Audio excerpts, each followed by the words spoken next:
आप सभी का स्वागत है हमारे YouTube चैनल समर्पण द लर्निंग पॉइंट में। मैं हूं विश्वरंजन और मैं क्लास 10th फिजिक्स का पहला चैप्टर का वीडियो लेकर के आप तक आया हूं। इसके पहले 3 वीडियो आ चुका है जो कि विभिन्न टॉपिक पर आधारित था। जो पिछले क्लास में जो बातचीत हुई थी उससे आगे हम लोग इस क्लास से बात करेंगे। पिछले क्लास में अवतल दर्पण के सामने विभिन्न स्थानों पर स्थित वस्तुओं का प्रतिबिंब कहां पर बनेगा, उसकी प्रकृति कैसी होगी, इस पर बातचीत किया गया था। इस वीडियो में हम लोग अवतल दर्पण का उपयोग, उत्तल दर्पण के सामने विभिन्न स्थानों पर स्थित वस्तु का प्रतिबिंब की प्रकृति और उसका स्थान तथा F=R/2 सूत्र का सत्यापन पर बात करेंगे। तो शुरू करते हैं। लेकिन एक बात मैं बता दूं, जो लोग इस वीडियो को देख रहे हैं और इसके पहले हमारा जो आया हुआ वीडियो है, जो 3 वीडियो आ चुका है, वो अगर नहीं देखे हैं तो डिस्क्रिप्शन बॉक्स में उसका लिंक दिया हुआ है, आप वो वीडियो पहले देख लीजिए ताकि ये वीडियो ज्यादा समझ में आपको आए। तो चलिए शुरू करते हैं। पहला जो है वो है अवतल दर्पण के उपयोग के बारे में। अवतल दर्पण का क्या उपयोग होता है? सबसे पहला उपयोग है अवतल दर्पण का हजामती दर्पण के रूप में। अवतल दर्पण का जो पहला उपयोग है वह क्या है? हजामती दर्पण के रूप में। हजामती दर्पण के रूप में इसलिए उपयोग किया जाता है क्योंकि जब हम लोग अवतल दर्पण के सामने वस्तु को F तथा P के बीच रखते हैं, मुख्य फोकस और ध्रुव के बीच में रखते हैं, तो उसका जो प्रतिबिंब होता है वह दर्पण के पीछे बनता है और आवर्तित बनता है, बड़ा बनता है। वस्तु के अपेक्षा कैसा बनता है? बड़ा बनता है और सीधा होता है। तो हम लोग क्या करते हैं, उस स्थिति में सेविंग जो करते हैं लोग, उन्हें आसानी होती है, अर्थात कि सेविंग करने में कटने छटने का डर कम होता है। इसीलिए सेविंग मिरर अर्थात कि हजामती दर्पण के रूप में अवतल दर्पण का उपयोग किया जाता है। 2 नंबर का क्वेश्चन आता है इसमें कि आखिर क्यों किया जाता है अवतल दर्पण का उपयोग हजामती दर्पण के रूप में, सेविंग मिरर के रूप में। तो बताना है कि अवतल दर्पण के सामने जब वस्तु को मुख्य फोकस तथा ध्रुव के बीच में रखते हैं तो उसका प्रतिबिंब दर्पण के दूसरी ओर अर्थात कि दर्पण के पीछे बड़ा बनता है, वस्तु की अपेक्षा बड़ा होता है और सीधा होता है। इस कारण से सेविंग करते समय कटने छटने का डर कम होता है। इसी कारण से अवतल दर्पण का उपयोग हजामती दर्पण के रूप में किया जाता है। दूसरी उपयोग है हम लोग परावर्तक रूप में, टॉर्च और भी बहुत सारी चीज है, उसके परावर्तक रूप में इसका उपयोग करते हैं अवतल दर्पण का। क्यों करते हैं?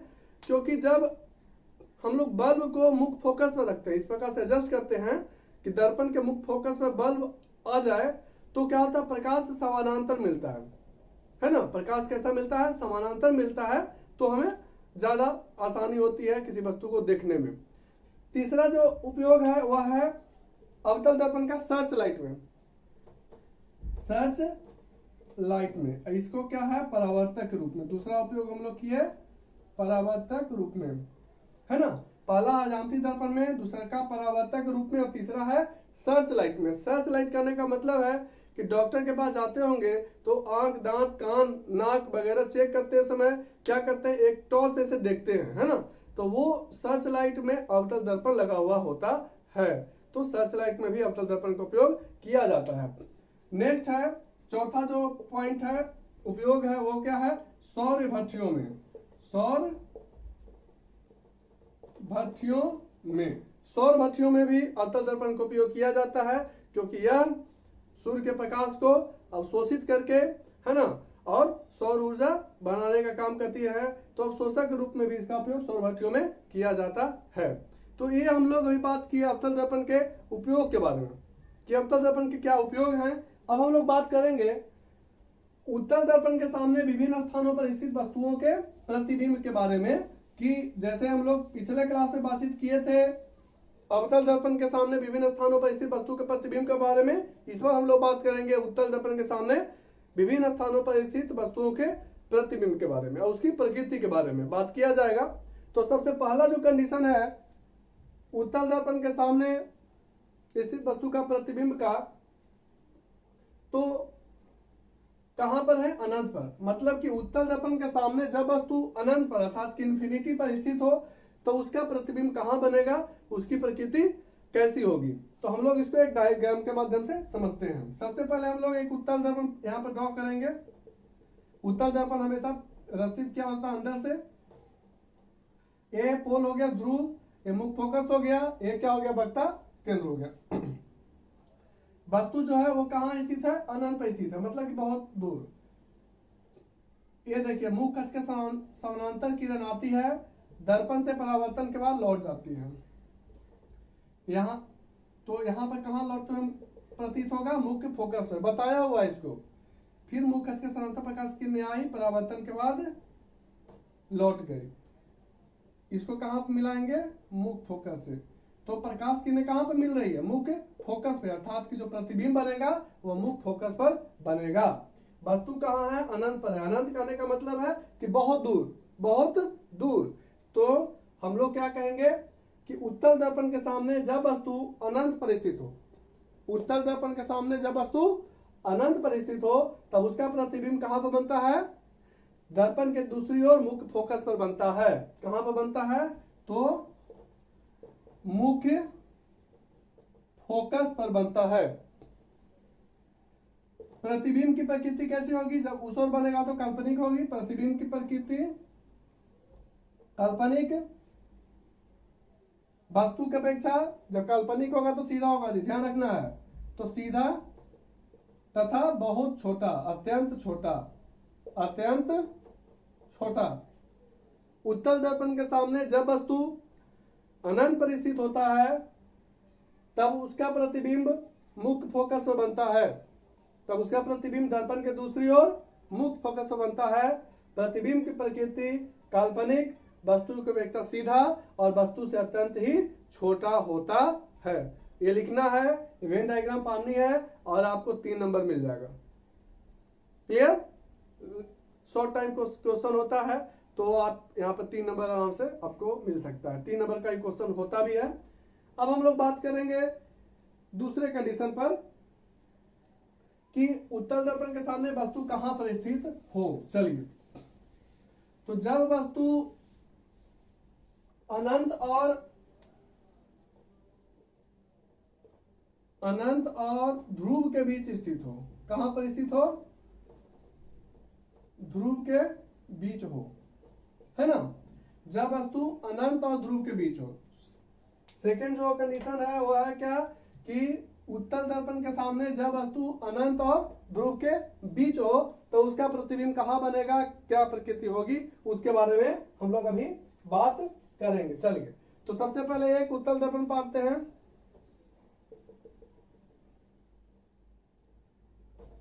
ये हो गया ध्रुव, ये हो गया मुख्य फोकस, ये क्या हो गया वक्ता केंद्र। चलिए, वस्तु कहां पर स्थित है जी, तो ध्रुव और अनंत के बीच में, इधर अनंत हो गया इधर ध्रुव हो गया, बीच में वस्तु स्थित है ना।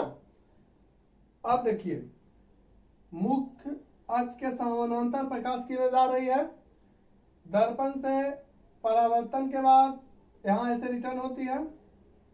क्लियर, कोई दिक्कत नहीं। ये कहां जाएगी, मुख्य फोकस में ऐसे काल्पनिक रूप से उसको मिलाएंगे। यहां तक कोई दिक्कत, चलिए आगे चलते हैं। फिर क्या है, एक जो किरण होती है वो कहां जाती है, सीधे वक्ता केंद्र पर जाती है, वक्ता केंद्र पर ही वापस लौट आती है। तो वक्ता केंद्र पर गई और वक्ता केंद्र से रिटर्न हो गई, ठीक है। तो इधर काल्पनिक रूप से मिलाएंगे। अब देखिए, प्रकाश की किरण मिल कहां रही है, तो मिल रही है यहां पे ना, यहां पे मिल रही है, तो ऐसे इसको पार देंगे। चलिए आगे चलते हैं।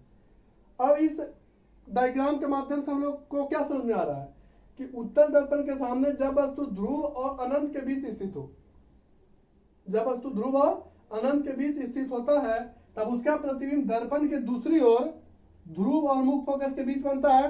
क्लियर, उत्तल दर्पण के सामने जब वस्तु अनंत और ध्रुव के बीच स्थित होता है, तब उसका प्रतिबिंब दर्पण के दूसरी ओर ध्रुव और मुख्य फोकस के बीच बनता है ना। यानी कि एफ तथा पी के बीच बनेगा, ठीक है।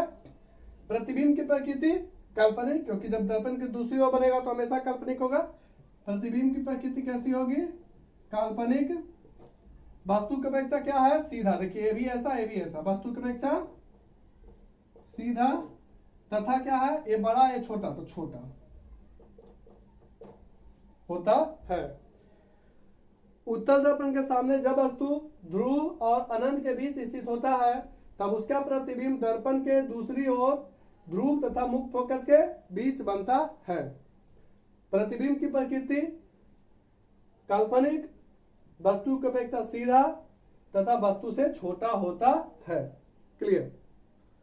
तो उत्तल दर्पण हमेशा काल्पनिक प्रतिबिंब बनाती है? क्लियर? उत्तल दर्पण हमेशा काल्पनिक प्रतिबिंब बनाती है और अवतल दर्पण काल्पनिक और वास्तविक दोनों प्रकार के प्रतिबिंब बनाती है।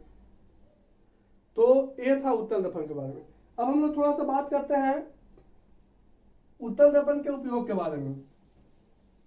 उत्तल दर्पण के उपयोग के बारे में चलिए, उत्तल दर्पण के क्या होते हैं उपयोग। तो उत्तल दर्पण का उपयोग गाड़ियों के साइड मिरर में किया जाता है। मोटर गाड़ी वगैरह, कार वगैरह हम लोग देखे हैं तो बगल में ऐसा लगा हुआ रहता है ना, ऐसे, जिसमें ड्राइवर लोग ऐसे देखते हैं कि पीछे के गाड़ियों का पोजीशन क्या है साइड वगैरह देने के लिए, तो वो दरअसल उत्तल दर्पण ही होता है। तो उत्तल दर्पण का उपयोग कहाँ हुआ? गाड़ियों के साइड मिरर के रूप में होता है। अब आखिर क्यों होता है उत्तल दर्पण का उपयोग गाड़ियों के साइड मिरर के रूप में? तो जस्ट अभी बताए कि जब वस्तु अनंत और ध्रुव के बीच कहीं भी स्थित होता न है तो उसका प्रतिबिंब उत्तल दर्पण बना सकता है, बनाने में सक्षम है। और सबसे खास वाली बात यह है, खासियत यह है कि यह उसका सीधा प्रतिबिंब बनाता है। तो हम लोग जब गाड़ी चलाते हैं देखते हैं, अच्छा यहाँ पे पोजीशन समझ में आ जाता है, अनुमान लगा लेते हैं, तो थोड़ा सा आसानी होती है हम लोग को साइड वगैरह देने में। तो इसीलिए उत्तल दर्पण का उपयोग गाड़ियों के साइड मिरर के रूप में किया जाता है। क्यों किया जाता है यह भी आपको बता चुके हैं। अगर बीच में कहीं और भी कोई दिक्कत होता है, आपको किसी प्रकार कोई क्वेश्चन दिमाग में आता है, लगता है कि ये नहीं बताया गया है या ये पूछना चाहिए, तो हमारा ये डिस्क्रिप्शन बॉक्स में टेलीग्राम चैनल का लिंक भी दिया हुआ है, समर्पण द लर्निंग पॉइंट। आप टेलीग्राम पर जाइए, समर्पण द लर्निंग पॉइंट लिख करके सर्च कीजिए और हमारा जो टेलीग्राम चैनल है वो ज्वाइन कर लीजिए। और आपके पास जो भी क्वेश्चन है आपके दिमाग में चल रहा है, आप आसानी से हमारे तक वो टाइप करके भेज दीजिए, वो क्वेश्चन का जवाब मिलेगा आपको। हम और मेरी जो भी टीम है वो पूरी टीम आपको आपके क्वेश्चन का जवाब देगी। तो अभी आप जाकर के देखने के बाद टेलीग्राम चैनल ज्वाइन कर लीजिए। अब हम लोग आगे चलते हैं। F = R/2 अर्थात कि फोकस दूरी जो है वह वक्रता त्रिज्या की आधी होती है। यह वक्रता त्रिज्या फोकस दूरी की दुगनी होती है। इस फार्मूला को प्रूव करेंगे, सत्यापित करेंगे। तो हम लोग आगे चलते हैं, चलिए। लेकिन इसके पहले एक चीज और थोड़ा सा हम लोग समझ लें ताकि थोड़ा सा ज्यादा सुविधा हो, आसानी हो। हालांकि ये जो मैं बताने जा रहा हूँ वो हम लोग न्यूमेरिकल जो इस चैप्टर का है उस टाइम क्लियर करता मैं, लेकिन फिलहाल चलिए थोड़ा याद आ गया तो उसको भी डिस्कस करता चलूं। चिन्ह परिपाटी, चिन्ह परिपाटी क्या होता है? Sign convention. चिन्ह परिपाटी क्या होता है? तो अभी ये कंसेप्ट आपको बता देता हूं। इसका जब प्रैक्टिकल मैं बताऊंगा आगे न्यूमेरिकल में तो ज्यादा कंसेप्ट क्लियर होगा। देखिए, किसी भी दर्पण के उत्तल दर्पण हो, अवतल दर्पण हो, कोई भी दर्पण हो, अवतल दर्पण हो गया, ये क्या है? उत्तल दर्पण हो गया। तो अगर आप बाईं ओर हैं तो आपको माइनस साइन से सूचित किया जाएगा। उत्तल दर्पण या अवतल दर्पण, किसी भी दर्पण के बाईं ओर माइनस और दाईं ओर प्लस। क्लियर? बाईं ओर माइनस और दाईं ओर प्लस। और अगर ये मुख्य अक्ष के नीचे की ओर डाउनफॉल हुआ, मुख्य अक्ष का नीचे तो माइनस और मुख्य अक्ष का ऊपर तो प्लस। क्लियर?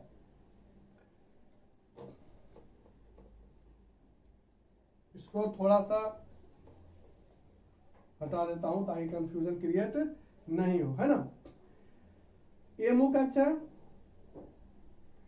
इधर दाहिना और इधर बायां और इधर दाहिना। ठीक है? तो दाहिना साइड क्या होगा? प्लस होगा, बायां साइड क्या होगा? माइनस होगा। और मुख्य अक्ष के नीचे क्या होगा? माइनस होगा, अब मुख्य अक्ष का ऊपर क्या होगा, प्लस चार्ज होगा। ए चार्ज से हम लोग सूचित करते हैं। इस चार्ज का उपयोग हम लोग जब न्यूमेरिकल बनाएंगे या जब फॉर्मूला प्रूव करेंगे उस टाइम में इसका उपयोग किया जाता है। तो इसको ज्यादा सोचने की आवश्यकता नहीं है। जब हम लोग वहां पे चलेंगे तो ये बिल्कुल 100% इसको कंसेप्ट को मैं क्लियर करूंगा। थोड़ा सा आपको इंट्रोडक्शन देते हुए मैं आगे बढ़ रहा हूं। तो चलिए हम लोग आगे चलते हैं। नेक्स्ट है F equal to R by two या R बराबर 2F। सूत्र का सत्यापन करें। मतलब कि हम लोग F को किसे सूचित करते हैं, फोकस दूरी से। फोकस दूरी को स्मॉल f से सूचित किया जाता है और कैपिटल R को वक्रता त्रिज्या से। मतलब कि यह कह रहा है प्रश्न कि फोकस दूरी जो होती है वह वक्रता त्रिज्या की आधी होती है ना, या वक्रता त्रिज्या जो होता है वह फोकस दूरी की दुगनी होता है। इस बात को आपको सत्यापित करना है। या एग्जाम में क्वेश्चन आ जाएगा, थोड़ा सा घुमा करके देता है कभी कभी, तो उस स्थिति में बोलता है कि फोकस दूरी और वक्रता त्रिज्या में संबंध स्थापित करें। तो वहां पर यही फार्मूला आपको प्रूव कर देना। तो क्वेश्चन आए कि फोकस दूरी वक्रता त्रिज्या की आधी होती है, इसको सत्यापित करें। या वक्रता त्रिज्या फोकस दूरी की दुगनी होती है, या वक्रता त्रिज्या फोकस दूरी में संबंध स्थापित करें, या F equal to R by two, या R बराबर 2F। ये जितना भी कंडीशन होगा, जो भी कहेगा, हर स्थिति में मैं जो बताने जा रहा हूं वही चीज आपको सत्यापित करना है।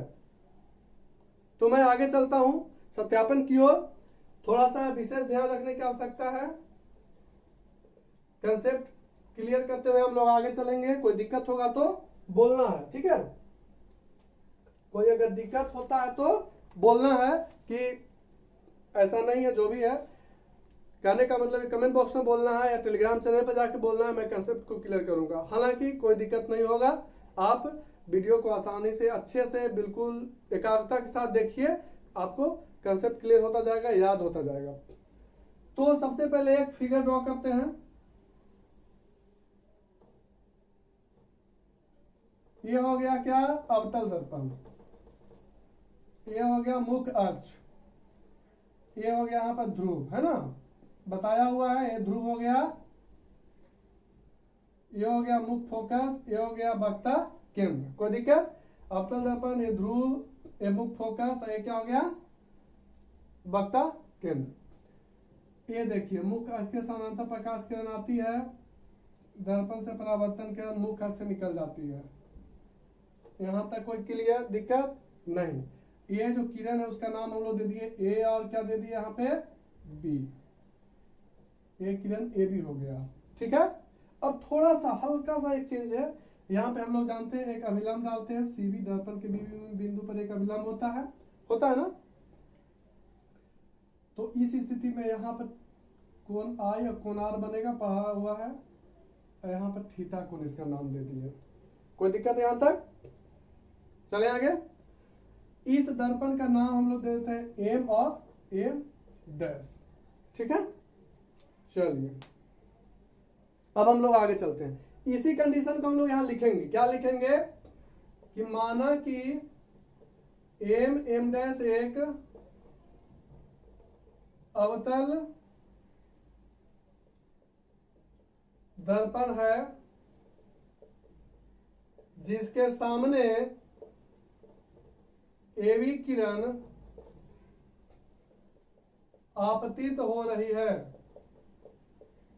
आपतित हो रही है, जो कि दर्पण से परावर्तन के बाद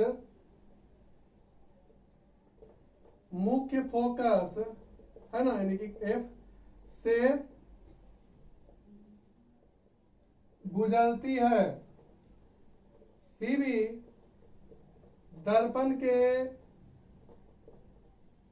बी बिंदु पर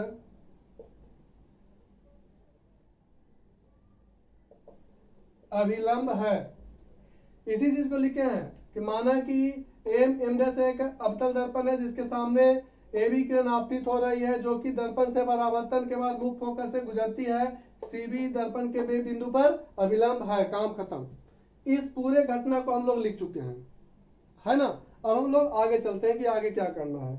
चलिए, तो हम लोग यहां पर लिख सकते हैं, थोड़ा सा ऐसा देखना है, angle A B C, A B C equal to angle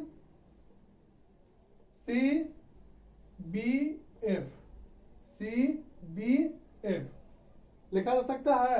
कैसे याद करना है? प्रकाश के परावर्तन से, है ना। प्रकाश के परावर्तन में पढ़े थे।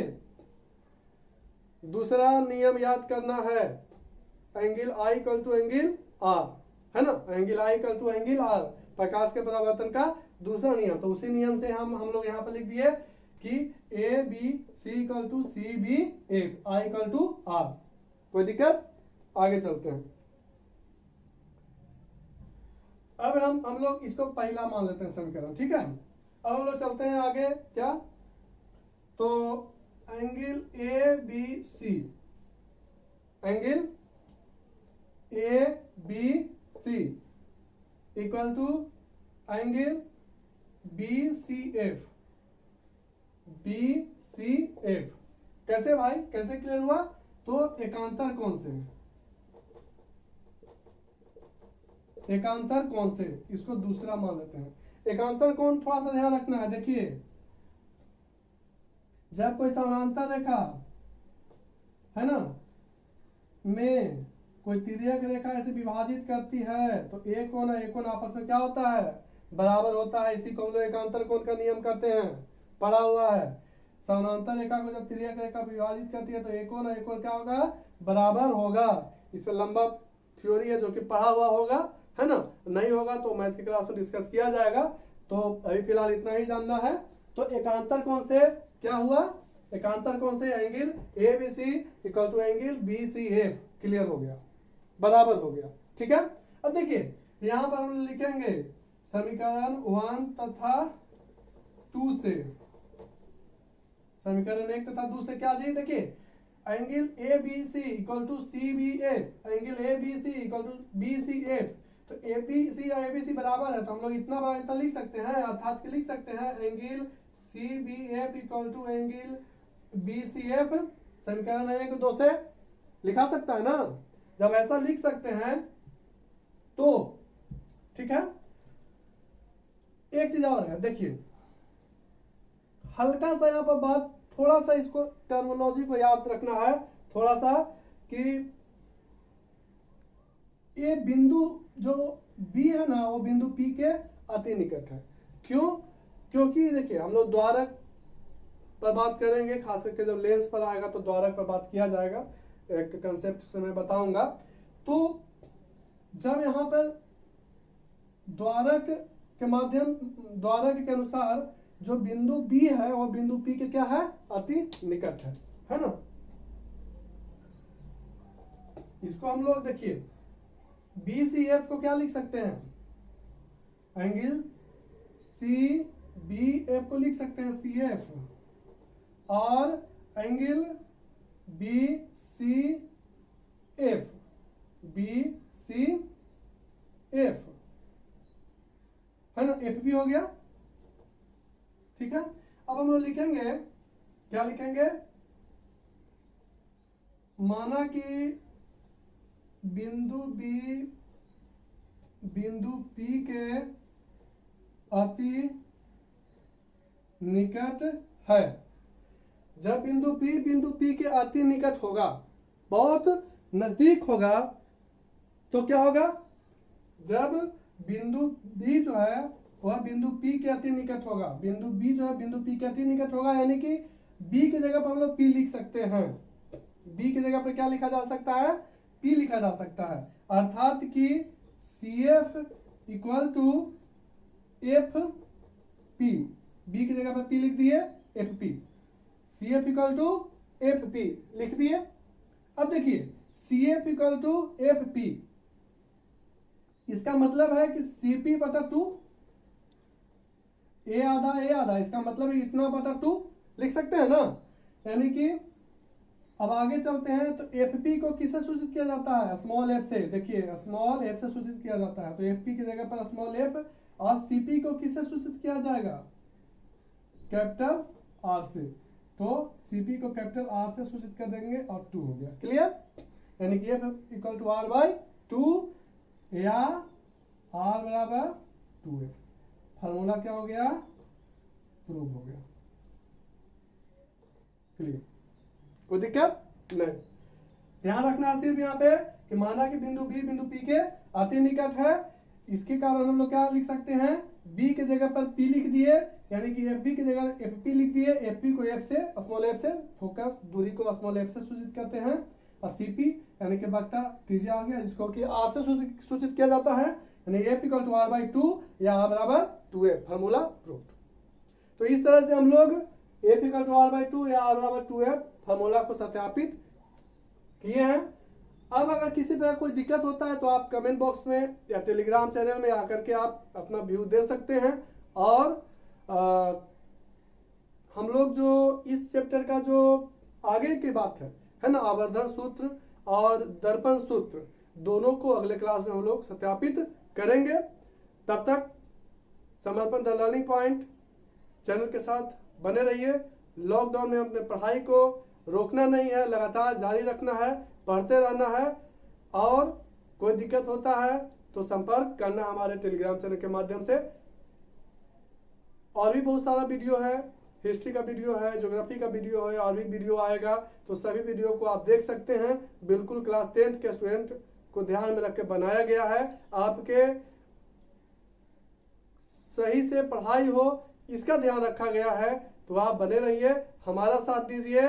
हम पूरा कोशिश करेंगे कि आपका पढ़ाई किसी प्रकार से बाधित नहीं हो। बहुत बहुत धन्यवाद आपका। वीडियो अच्छा लगा हो तो लाइक कर दीजिए, सब्सक्राइब कर दीजिए चैनल को अगर आप नए हैं और आपको पता है कि वीडियो अपने दोस्तों तक भी शेयर करना है, क्योंकि उनका ही पढ़ाई नहीं रुके, तो शेयर कर दीजिए। धन्यवाद।